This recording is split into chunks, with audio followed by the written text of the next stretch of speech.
Buat konten trading, Gita Sinaga awalnya juga hampir terjebak. Banyak membuat konten bertema trading di konten YouTube. Aktris Gita Sinaga akui awalnya justru karena dia ingin mencoba ikut trading. Konten trading Gita Sinaga di channel YouTube Pantengin TV memang semakin banyak ditonton seiring ramainya kasus trading yang belakangan menyeret dua nama influencer. Saat Gita membahas tentang trading dan serba-serbi di balik itu, penonton konten podcastnya bisa mencapai jutaan.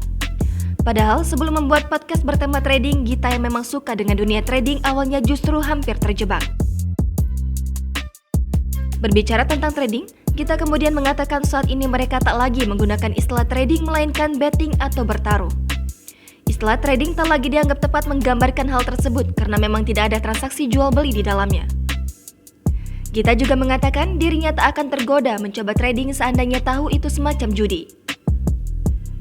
Dari ketidaktahuannya itu, Gita kemudian membuat podcast bersama orang tersebut yang melarangnya ikut trading, berharap bisa membagikan ilmu tersebut pada masyarakat. Tapi niat itu sempat diurungkan karena Gita dan timnya merasa pasar trading saat itu hanya untuk target pasar spesifik yang sedikit. Mereka juga khawatir tidak akan ada orang yang menonton konten tersebut. Gita akhirnya memutuskan mengunggah video tersebut karena heboh adanya korban dari trading yang viral saat itu. Dia merasa masyarakat perlu mengetahui tentang trading agar tidak menjadi korban berikutnya. Jangan lupa subscribe, share, komen, dan like ya!